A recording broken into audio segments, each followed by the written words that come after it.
What's up, everybody? Welcome back to the Urban Impact Show. We are live once again. We are a couple days away from midterm elections, and we want to make sure that you have all the knowledge you have. I'm Bob Johnson, and we will be your host today. We have a couple of things that we're going to go over with you, discuss a few things, but you shouldn't be before you all. This is really a show to help make sure that it's Tuesday and you are really dedicated and ready to rock and roll. We are live from the studio on Windsor Heights. The number is 515-996-0326. If you want to book this space like I have today. I don't know if you're going to have today. But please feel free to book this space. If you would like, again, the number is 515-996-0326.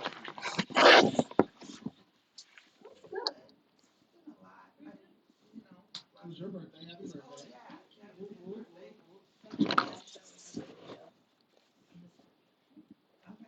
All right, well, we're going to take a quick break. We're going to tell you about our weekends. When we come back, we'll be right back with the Urban Impact Show.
Friday. Okay. So I actually had to have the day off anyway because we were out of town all week, and so my boss was nice enough to say, "You guys take Thursday, Friday when we got back off." So I had gotten sick too, so I really laid in the bed until like I had like a pamper day, and then laid in the bed till it was time to go eat. Chill, really. It's nice, though. That's good. No kids. Hey, no kids is a bonus. We love our kids, but no kids sometimes is a bonus. It is a bonus. No, it's been a chill weekend. Unfortunately, had a homecoming celebration yesterday.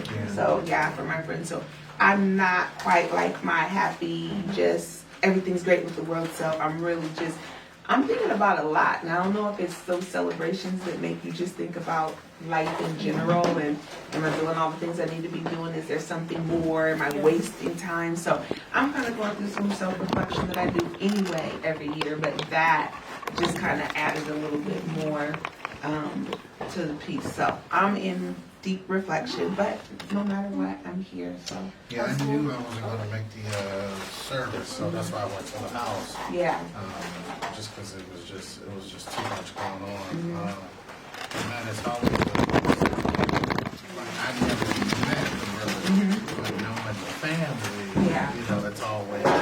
And I always tell people when you're in those situations, like it's still okay to attend the homegoing service, right. Because you know the family. Yeah. You may not know the individual, Yeah. but you know the family. You know that family. Support them. Yeah, Right. yeah, you know, and it's good. Also, I remember when my mother died, and it was people there who knew me. They had Right. never met my mom, Yeah. but they knew me, Yeah. and it was good to see them. You know what I mean? So I hate when people say like, when people post, when people pass, or they're like, oh, you didn't know them, you didn't know, but it's like, like this instance, you know the family, you want to support the family. Or just how you want me to pray for your family or your loved ones when they pass, even if it's a celebrity or someone I don't know, Right. it's okay to acknowledge them.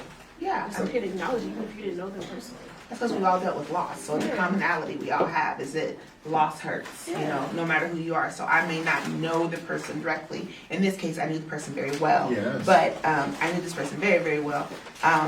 But, you know, even when you don't, because you know what loss is like. And he had a lot of people who loved him. I mean, our church was packed. We could probably seat about 500 in there. And I mean, every seat was filled. So he definitely impacted a lot of people's lives. So grateful, you know, that I was able to call him my friend and my family. Yeah. I went to church today, right? And there was a lady there celebrating her 97th birthday. Ooh, wow. Her 97th birthday, Uh-huh. and then here's little Eli getting ready to be I love you, one. Oh, my God. I didn't notice that Getting either. ready to be one, and Uh-huh. it was such an amazing moment to see Eli and this 97-year-old woman Yeah. together. Uh-huh. Right? It was like, wow. Yeah. And I don't know how to describe that moment, but it did something to me. Right. Like the beginning of life. It was Yeah. like close to, you know, that's almost a century. Right. Right? Right. She is almost a century older than this little Think about boy. what she's lived through.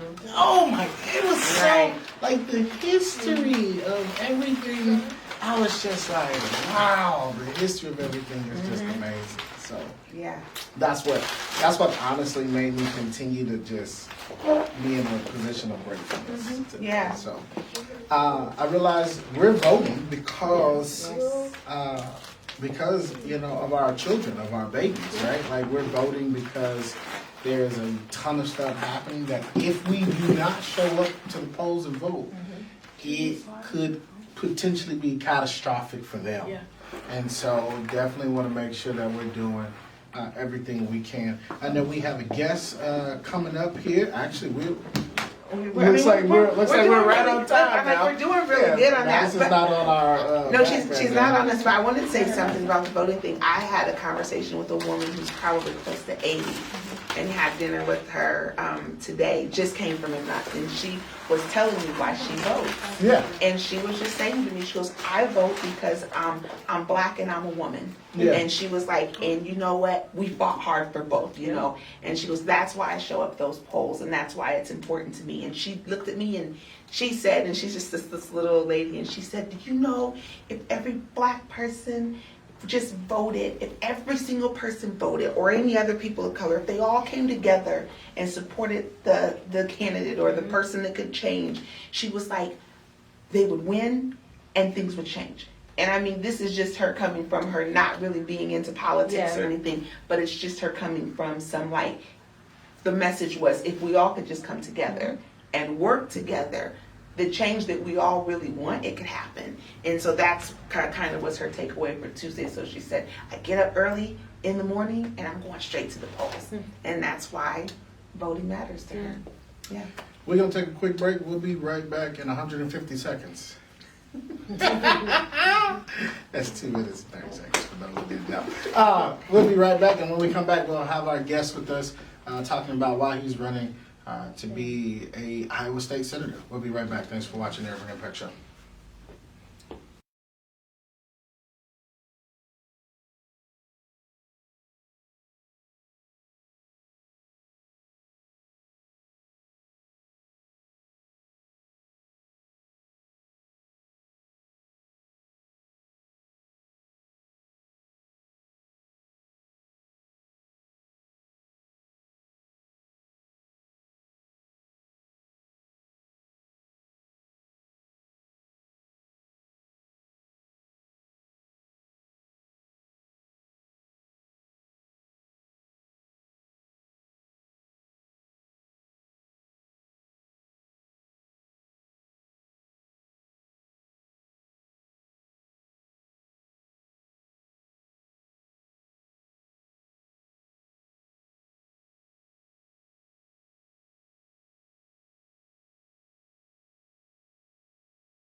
And welcome back to the Urban Impact Show. We are here discussing politics as we always do. I feel like we talk about politics a lot on this show. Like even when we're It's not not- intentionally talking about politics, Yeah, we end up talking about politics. I know. I think and it feels so much since we've been going the whole month of October and then a little bit into November, but we do And kind we of covered primaries, Yeah. and all of that other stuff. So yeah. yeah. So how are you? I'm doing all right. Good. How are good. you? I'm doing well. Doing well. Do you all get to escape conversations about politics when you leave here? No. No, not me. being that some people think I'm a politician, I don't believe I am, but for some reason, other people perceive it that way. Yeah. So I end up talking more politics than I prefer. So it gets challenging at times, trying to balance it, yeah, and stay into the box of it and being mindful of some things. So yeah. Well, when you're me, and the spaces that we deal in, politics is forefront and center. It's not even like it's a lifestyle. Honestly, it's more of a lifestyle than anything at that point. You know what I mean? Because that's what all of my friends, my job, my work, that's what we're all engulfed in. So my sister works for the White House. It's Yeah. it's like how can I even escape it? But we So- make everything political too, though. Like it just doesn't feel like it's people having their own opinions. It's like, oh, you must be this or you must be that. And so I think we make a lot of things political than it needs to be. So Ali, you're running for Iowa Senate District 17. I am. Is that correct? All right. That's correct. Talk to us a little bit. I know you've been on the show before, but I think it's always a good refresher to just tell us a little bit about yourself Yeah. and your motivation for running. Right, so I guess jumping a little bit just based on what we were talking about, Yeah. I mean, survival has become political. Like Mhm. just the things that we need to survive are on the ballot box, like regularly, every year really. And I think that that's one of the main reasons why it's important to not only to be involved, to be engaged, to be even more than engaged, to be, actually, transforming, the not only just like the spaces around you, but the spaces in your own home and just any space that you can in order to really, I guess, make that connection that a lot of us, for good reason, I would say, we separate our needs from like the political repercussions that come just based on how the dynamics are right now, and regardless of I grew up in an immigrant household, right? So my mom just became a citizen this week, actually. Wow. Yeah. Wow. It was really amazing because Yeah. my mom came from Guadalajara, or around the Guadalajara area in the state of Jalisco in Mexico. She was a farm girl. She didn't really go. I think she only went to like 4th grade, and then just worked. And then eventually, she joined her siblings out here. Right.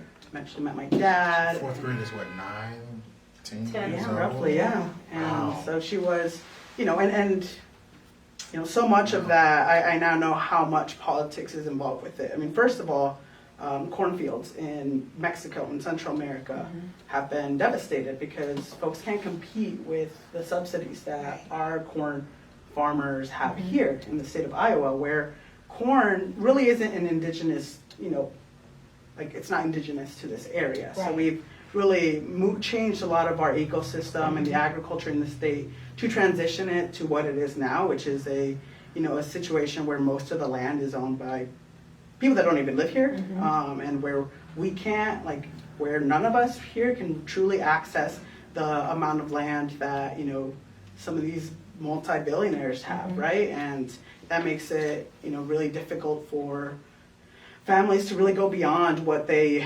thought that American dream was going to be, like, coming here, getting access to land, having, a farm that now they can actually compete with, maybe bring some of the skills they had back home and implement those here. But really the the most they can get to that is, being hired by this huge agriculture business that isn't actually taking care of their workers, right? So, my parents work in meat packing. That's how I got involved with organizing. The beginning of the pandemic, those, not only were those plants not providing the, social distancing and masks, they were telling them not to talk about it. They were telling them not to wear masks. They were actively working to make sure that Putting their life at risk. exactly, because they didn't want to shut down and they didn't want us to know what was happening. Our So those current governor numbers, supported it. exactly, our current governor, our current president, an executive order was signed in just so that they can stay open. And one of the things that I learned and that I've been saying pretty consistently is, like, my parents, these plants, Tyson, Smithfield, their CEO has a direct line to the president, and my parents can't even get a hold of their human resources. So it's like that power dynamic is something that is often ignored. I think, largely, I can speak for these industries where it is like my family that's working, the immigrant community from really all over the place. As a lot of these plants, a lot of these agriculture spaces are, largely Somali communities have migrated, Vietnamese communities, and it continues to change as obviously global dynamics change. And without getting in too much into global politics, a lot of that is, the same companies pushing people out of their land elsewhere and then hiring them to come work here, and then having the entire time a threat of, deportation over these workers, so they can't rise up. And it's, a very infuriating dynamic that I think, unfortunately, there hasn't been anyone in the state legislature who has. I think Roz is the only person that I can really point to that was actively campaigning with us and pushing for those changes in the same way that we grassroots organizers were. And other than that, I really haven't seen a champion for folks like my parents or the other immigrants that have come here since I was born. Yeah. So you talked about a lot of things that you are passionate about. And I know you probably get asked this question these past few weeks a lot. Why you?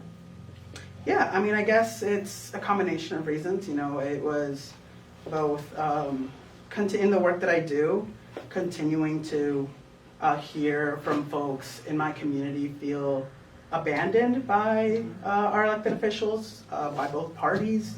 There hasn't been immigration reform, for instance, since the Reagan era. And that's a very tough conversation to have about how of a terrible person this person is, while at the same time saying, oh, it's also the reason why you can vote, and it's also the reason why, So it's that there's been promises of, first 100 days in the last two Democratic administrations, and so a lot of folks feel abandoned by the Democratic Party here in the community, in the Latino community, and some of the immigrant community as well, and that's where a lot of those conversations started to happen, asking who's going to run, who's going to represent us, and they're really. Unfortunately, there has never been a Latino person in the state Senate. I believe there's only been one in the state House, and unfortunately he was a Republican. He is a Republican. And that representation in that regard hasn't existed. And we're talking about a district where the entire east side, right, where the East High is, 40-some percent Latino, and where there hasn't been that type of representation. And that in combination with some of the folks that I've worked with here, grassroots, with folks like Indira, who we've had these conversations, and it made sense, so we did it. Yeah. No, that makes sense. I just want you to talk a little bit about so I always say this to people. So election night is over. You're the winner. Mm-hmm. What do you do on day one? So we're jumping ahead. I guess there's the day one of knowing, and you're essentially in a position where you're not formally there. So there's that day one, and there's obviously day one in the state legislature. To be perfectly honest, on day one before, other than getting ready for a vacation that I really need, is start to do the research that I need to know about what is the best way that I can disrupt that process. Because knowing that regardless of how much effort we put right now, the reality is that Republicans are going to still have control of the legislature. Even if we make gains, even if the left or Democrats, if there are gains made, the Republicans are going to have control. So they are going to go after reproductive justice, immigrants' rights, my rights as a non-binary person, as, the rights of all of us, right? And so if there are ways that we can disrupt that process, then I want to learn about it. I've already started doing some of that research. Of course, there are the formal processes, but there's also, one of the things that we as like labor organizers, I guess you could say, is like, if you tell the workers to follow every rule, that's a disruption, because what you're doing is really slowing down what they actually want you to do, which is to break the rules and go faster and do more and go beyond what is safe. And I think that there are ways to implement that really in our day-to-day life and also as a state legislator. Talk about how we start having those conversations, because we know that Republicans are the majority. We know that, these things are going to take place. How do we start having these conversations? Because personally, I just feel like we do so much of this labeling. I know that's how the system is created. We have Democrat, Republican, all these, different parties. But to me, at the end of the day, we're making decisions about human beings. So how do we get to a point to where we can draw those who might think differently? How do you bring everyone to the table so that we really can start making some impactful change for human beings? Yeah, and I think, it's obviously the political landscape here is very complicated. It feels very black and white, but in reality it's not. For one, the people in office don't truly represent what folks believe. If you think about like what are popular policies, universal health care, for instance. It's not a popular policy with elected officials, but it's a very popular policy with voters. So, there's that dynamic that we often, think of a Republican voter and we think Republican legislator. And I think we have to separate that when we enter those conversations. Outside of that, I would say, a lot of the, I think most people have similar goals in mind, and it's to survive, and for their families to survive, and for the people around them to survive. And because of that, some folks have been able to sell them on things that are just not good. Yeah. That's why there were Obama Trump voters, because you had folks talking about the same issues, but giving different solutions, or scapegoating, for instance, Trump scapegoating immigrants, for instance, on jobs, or, whereas it's a lot of the same voters who have a lot of the same goals in their life, a lot of the same values, but can be pulled in a different direction if there isn't somebody reminding them or actively talking about those same issues. Because unfortunately, a lot of times politicians don't talk about the issues.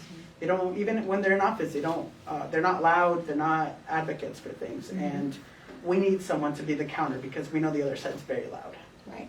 Well, we are coming close to the end of our time. Now, this has been a great conversation. I really wanted to get into things a little bit more with you. So we know we're a few days from the election. How can people reach out to you if they want to do some door knocking, be supportive? How can they get in contact with you? Yeah, so definitely I'm on all social media as Ale for Iowa, so that's the number 4. That's spelled out Iowa, I-O-W-A. And my email is ale@aleforiowa.com. If you want to knock doors, sign up for door shifts. We're offering $50 if you need that. And that's aleforiowa.com/knock, Knock.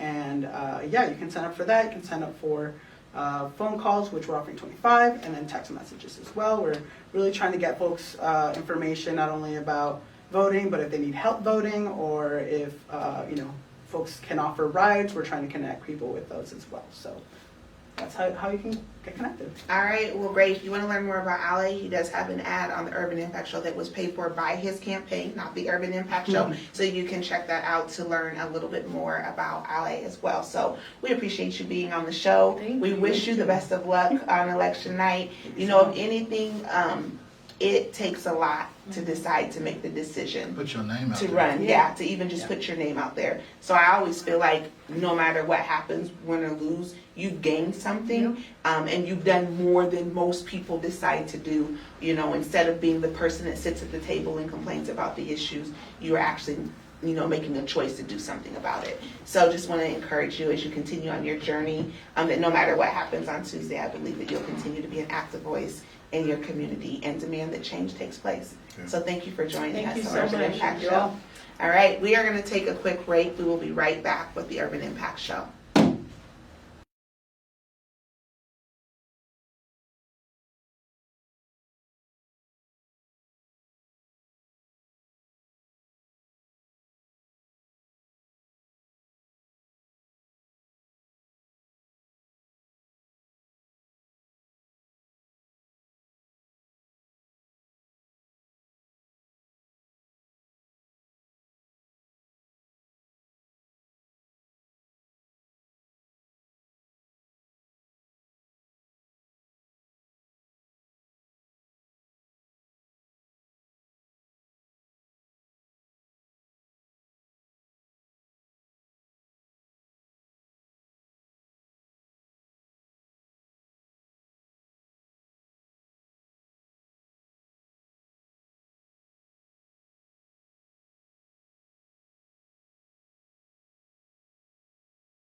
Welcome back to the Urban Impact Show.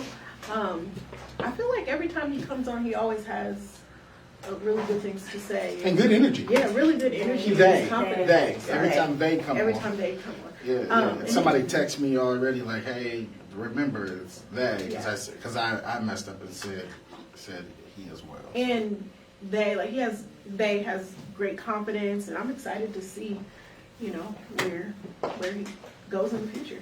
Yeah. I think they made a good point, and 28 years old.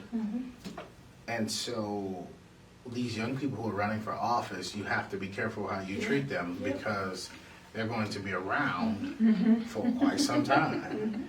And when they are 38 years old, it will be interesting to see that 10-year process of what has taken place, what has happened. The growth. Right? Like, look at Deidre, right? Deidre is 36 years old. Right. 10 years from now, she'll be 46 years old. Whether this thing pans out or not, 10 years from now, she would have made inroads into this state that people have never seen before. Right? And so you just got to be careful how you entreat these people, because you may not support them now, but in the future they may be your only option. And so now I look at politics as a sport. There's winners and losers. There's you score points, you don't score points. And so I think however I disagree with the process of certain things, I still agree with other things that there has to be a disruption in how this power flow. Like, for example, the police must understand that your authority is given to you by the people. And when you interact with people, there's a way that you must have a conversation with people. And you coming up demanding somebody give you an ID for an unlawful order that you're given, and because you have the authority to put them in handcuffs and they don't have the money to fight in court, you believe that that's okay, and that's problematic. And so I think that's where we run into these issues. With that, I'll hand it over to you, Dewana, and close us out. Yeah, I just want to give everyone a reminder that our voting places are open on Tuesday. They open up at 7 a.m. Am I right about that? And they close at 9 p.m. You can go to sos.iowa.gov to find out information about your voting rights, voter information. I believe even on there you can find your precinct and polling place as well. So make sure you do that. I just want to remind people again that, look, your vote matters. A shout out to everyone who's on the ballot. I think we tried to go through as many people as we could on last week's show from memory about who was on the ballot, and we have a lot of people who are running for office. Make sure that when you are filling out your ballot that you flip it over. I always think on that side there's like the judges on there or something like that. The water commissioner. The water commissioner. There's a bill for gun. Oh, the bills for guns that we've already talked about on this show is on there. So make sure you flip your ballot over. Make sure you educate yourself on what that gun legislation is saying. On all of this, make sure you educate yourself on what this is saying. Here at the Urban Impact Show, we just want to make sure you're educated to know. So you can't say that we haven't done our due diligence to make sure we talk to as many candidates as we could to be able to get the information out to you, because we want you to have it at your disposal. I think we all personally know where we stand and what we're going to do on Tuesday, but we just want everybody here to just do their best. And I just want to say to the people who are running, rather you win or lose, I do believe you're a winner, because what I hope is that you won't go away. Yes. Is that you won't just stop the process because you didn't win. And I agree wholeheartedly with what you say. We have a lot of young individuals who are on the ballot, and in 10 years from now, they're still young, and they can come back each and every so many years to be back on the ballot. So I encourage those who are running, even if you don't win, to show back up and do it all over again. Besides that, I've said everything I think I need to say about voting. I'm not going to repeat myself this evening. I believe you should exercise your right to vote. Too many people fought for it. People lost their lives for it. And I vote for people like the woman that I talked to tonight, who's in her 80s, that just says, I'm going to get up and vote because someone made sure I had the right to vote. So with that, we're going to end things and get moving because we got a party to go to here at the Urban Impact Show here in the next few minutes. So we're celebrating our co-host Eli, and so we are so excited The to be youngest the youngest co-host, 1 year old, who I guarantee you mark my words, one day will be doing the Urban Impact Show It's his for show. us. Yep, he will be filling in for us as Rob and I go on to whatever God has in store for us. So we're training them up young while we can. But anyway, y'all have a great week. Go out and vote. Catch us next week on the Urban Impact Show. Have a good week.